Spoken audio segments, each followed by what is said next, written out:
Guys, Deluded Guna, YouTubes and Golo Kante. Happy New Year, folks, and we're back again. You guys know at the end of every month to highlight a point and more to amuse myself when I look back at the end of the season. I like to critique the month that's gone by, more so the top six. Obviously, I'm an Arsenal fan. Naturally, my interest and bias is going to gravitate towards what's going on with the top six clubs. Now, I actually did this video yesterday. I wanted it to be out with the rest of them so I can give you guys New Year content. I actually lost it, so I have to start again. Now, of course, at the time of me grabbing the information, a lot has changed. I mean, we drew, yeah, Spurs are playing tomorrow. By the time this is out, I'm pretty sure Liverpool will be underway. Hopefully, Burnley beat them, obviously. But you'd back Liverpool to win the form they're in to eventually break Burnley down.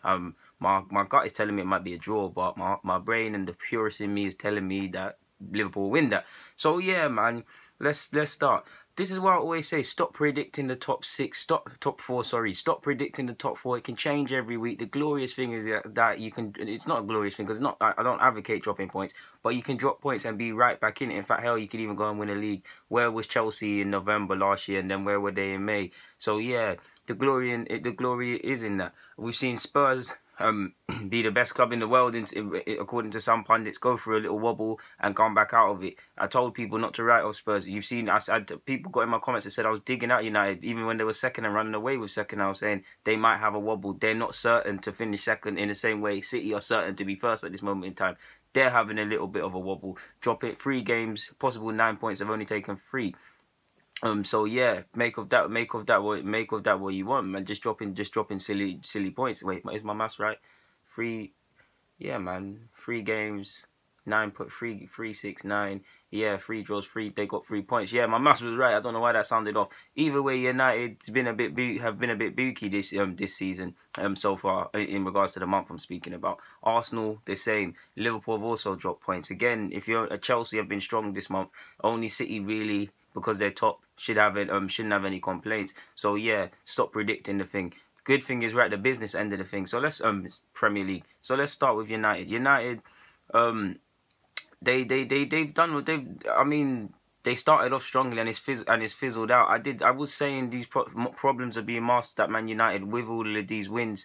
The 4-1 win against Newcastle, I remember that game vividly. They battered Newcastle on paper, but it weren't really like that. 1-0 win against Brighton. Obviously, on one hand, it don't matter how you win, how much you win. It's the festive periods. Games are coming thick and fast. You just want to win, innit? So a 1-0 win against Brighton. Brighton were unlucky in that game. I remember that. 4-2 win against Watford. They were actually very good in that game, and then United let themselves down defensively towards the end, if you remember the flurry.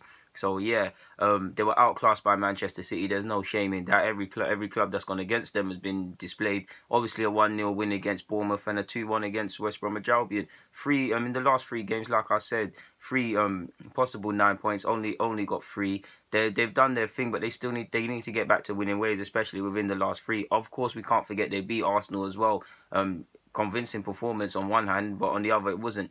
I'd say defensively, United are always going to be sound. They play for Jose Mourinho, but you could see it. They late like flurries. United give a lot of opportunities. Hell, if we finished our chances in the same way Watford managed to score, we might have got something out of that game.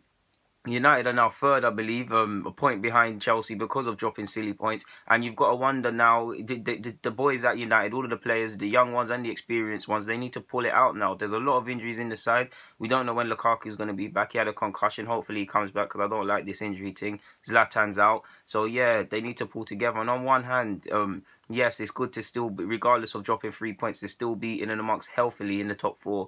There's a saving grace, but they need to pattern up. Liverpool are breathing down their necks as well, and Liverpool wasn't near them at a point. So that shows you how one side's been doing their thing and one side's been poor. Obviously, in cup competitions as well, they lost to Basel and Bristol, so it weren't the best of months. But United really need to pick it up and pick up the pace. They're still third. I think probably said they're second, but making a mistake. But yeah, you get my point. Enough about United. Chelsea now, obviously, they've moved up to second at this point in time, 45 points.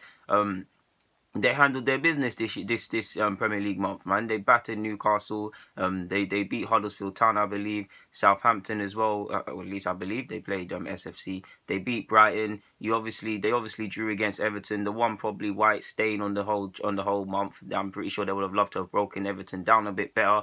Obviously, the 5-0 against Stoke, very convincing. They are playing well. I do believe players such as Hazard, he's playing very well, but by his own standards, similar to Alexis, they're not playing to their maximum, so they can go up several levels. Don't get me wrong. Don't start that stuff this week, Hazard. Do that next week.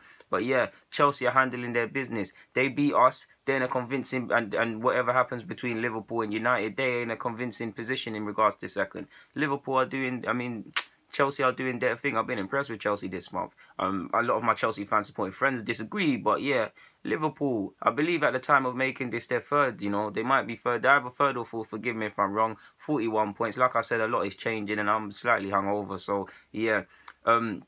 They've brought in Van Dijk. That's the big theme. They've brought in Van Dijk to help their defence. You're seeing what Coutinho's doing, what Firmino's doing, what Salah's doing. They're scoring goals. They're winning games. They're shutting out teams. They're blitzing teams in the first minute, or they're destroying teams that remain rigid towards the end of the game and things like that. The only bad thing about Liverpool, they've been getting points and doing their thing. The only criticism of Liverpool is probably the dropping points via the dodgy defence. Against Arsenal, 2 points dropped. Same way we were leading at 1 point, 2 points dropped.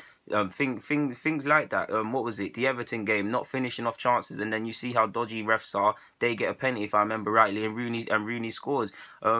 So yeah, man, they need to do. They're doing their thing. I'm so sure they drew with West Brom this year as well. This month as well. Forgive me if I'm wrong about that. So yeah, when you consider how tight the top 4 race was last year, and we missed out by a point. These are incidences where you can look back at the season and you can say, okay, if we didn't draw against Everton, if we didn't drop points against Arsenal from a leading position, Everton the same. All the other examples I've just listed. So you get my point. But I've been impressed, like Chelsea, I've been impressed with Liverpool. They've been blitzing sides. They've brought in Van Dijk to aid their defensive problems and better themselves defensively and things like that. They're doing their thing, man. They finished off the month strongly as well with their 2 wins against Leicester, Swansea, and things like that. They battered Bournemouth. They dealt with their things, man. The only bad thing you could say is the couple draws they had. So yeah, Spurs, I think they're 5th at this moment in time. They had their wobble, it's over. Kane's doing his thing. They battered Southampton 5-2. They dealt with Burnley. They battered Stoke as well. They drew against Watford. It was a silly defensive error there, and that's the only thing. Spurs have stopped feeling sorry for themselves and are now going at it, man. So yeah, man. So that's it, man. To be honest with you, I would say the likes of Dyer, Loris need to pick up their form. Dele's getting into form a bit later by his own standards, but he's doing his thing, and it very much looks like Spurs are on course to get top 4 if they carry on. Now my team, the glorious Arsenal, we sick. At the time of making this, we were on, I believe, 37 points or something like that. We drew yesterday. We're now on 38. Mike Dean, you're wrongin'. You're a real wrongin', man. You're wrongin' for that.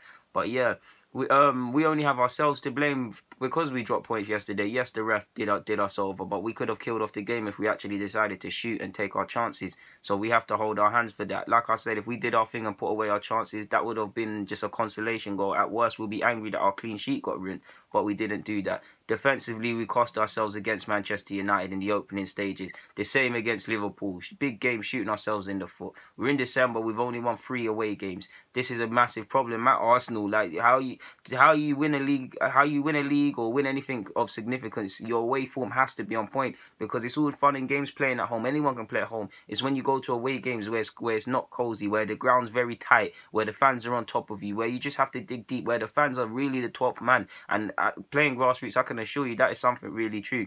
Obviously, the 1-0 win against Newcastle as well. Narrow 1-0 victory. Shout to Ozil because that was a banger. But we're not scoring goals like that. Stats make me sound like a madman, but we're not doing it. Struggling to break sides down. Drawing against West Ham, which we should have won. Shot ourselves in the foot against Southampton, chasing that game.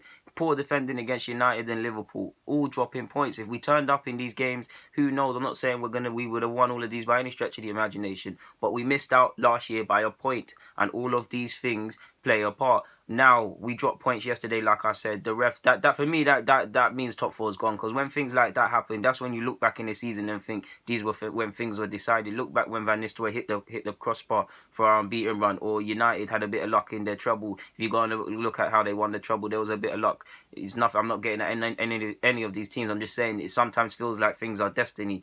So yeah, Personally, I don't think we're going to get top four because I always say you need to get out of this period strong with belief and with heart, and we look divided and fractured. Yes, we celebrate together and all of that is overblown by the media, but until we stop these self-inflicted errors, we're not going to get anywhere. Best game we probably played this year was against this month was against Palace, which to a degree we still shot ourselves in the foot, but there's not really any faults really in that game in comparison to the others. Having said that, Bellerin for Scott Dan's goal, giving not clearing our lines. There's several things that can go amongst that, but for me, self-inflicting errors is the reason we're not having a better year, and we need to be very out of all of the top six. I'd say us and Spurs need to be worried the most, to be honest, because Liverpool are hitting a purple patch. Salah's injured, and there's a couple things like that. But yeah. Lastly, Manchester City, they're just doing their thing. There's not much more to be said about City. They're running away with the league. Obviously, Palace held them to a draw and frustrated them, but they can't be expected to blitz teams. The game before that, they played Newcastle, and it was a very rigid and committed side. They obviously lost to Shakhtar in the Champions League, so I don't know why everyone's running with this away unbeaten stuff when that's the only side is Barcelona. Controlled the Manchester derby, destroyed that. Battered Swansea, destroyed Spurs. Lovely game. Keep doing that.